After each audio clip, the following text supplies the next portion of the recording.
Hello, Una from Oz here. Thanks for joining me in the studio today. I'm doing another one in the series of starting off in journaling. And when I started journaling nearly 10 years ago, I mainly looked at art journaling, and I've diversed into other styles of journaling since then. I really had no idea what I was doing. I'd watched a lot of videos and a lot of YouTube and looked on Pinterest, but I really didn't have an idea of what it was. And I started looking around because I love books, so I started looking around for some books, and these are the first books I came across. So these two are both by Dina Wakley. Art Journaling Freedom was the first one I got, and Art Journaling Courage I got a little later. This one is a bit special for me because when Dina came to Australia, I went to her workshop in Melbourne, which is a good 5 to 6 hours away, and she signed it for me. But I really wanted to have a better explanation of what it was and how I would go about it. So I found these books extremely helpful.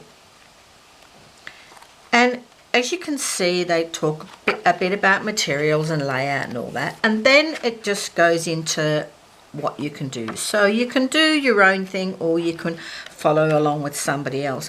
But I found it really, really helpful. And what really came home to me reading through these books and even doing some of the exercise was there really are no rules in art journaling. Anything goes.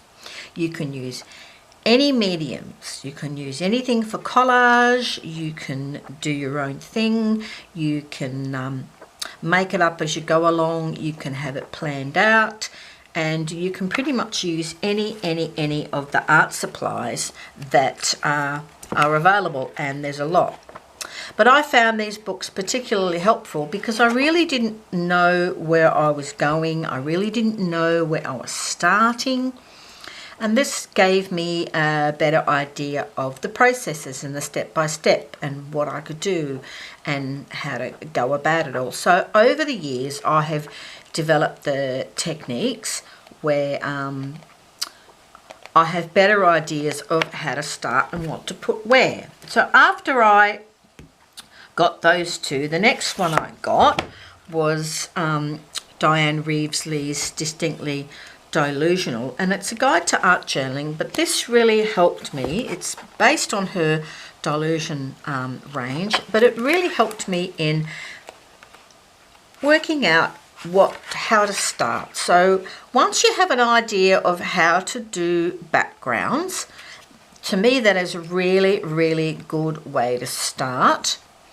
So when I look at an art journal page now, I tend to think of a background, and then I think of a midground, and then I think of a foreground or topper, and then I think of my final highlights or embellishments. And as I've said before, they can be whatever you like.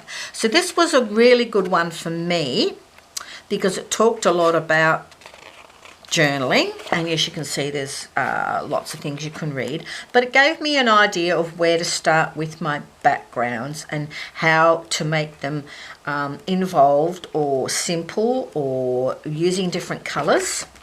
So that was another really, really good one. This one is slightly different because it's about art journals and sketchbooks by Suzanne McNeil. And this also showed a lot more about hand drawing and sketching, which does appeal to some, and we all do it to some degree in our books. I thought this was really good. It gave a completely different avenue into art journaling because, as you can probably see by now, there are many, many different styles of journaling you can do. And this was another really, really good one. I actually did this one day by day when I went away to a conference, and that worked for me. Yeah, it was like this.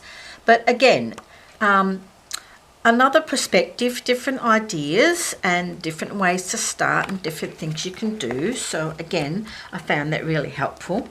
And then some years later, I came across this one. by Tamara Laporte. Apologies if I'm not pronouncing the name right, but it was about mixed media and using your art for personal growth. So it was called Create Your Life Book. And it gave lots of different ideas and things you can do and how you go about it. And some things are step by step, some things you can make it up yourself and change them as you go along. I have done some of these lovely little owls. I did some quirky owls. I thought they were great, easy to do. And the idea of this book was it showed me that, again, anything goes in art journaling, and you can take different steps and go different avenues, and you can have a lot of fun with it on the way, because in reality there really is no rules. They're pretty good. So these are the books that helped me get along with my art journaling from the start. I am a big book fan, and I tend to, if I'm studying a new subject, I do tend to look for books, but that's just me. But I found these extremely helpful. So if you get stuck, or you need a bit more motivation, or you want to learn a bit more about what you're doing and where you're going, you want to learn some different techniques and different layouts and different things you can do, not only can you look around the internet, but books can be really handy as well. I don't tend to use online stuff in my studio. If anything, I will use a picture or I will pull out a book. Anyway, thanks for joining me today, and I'll talk to you about more journaling next time. Bye-bye.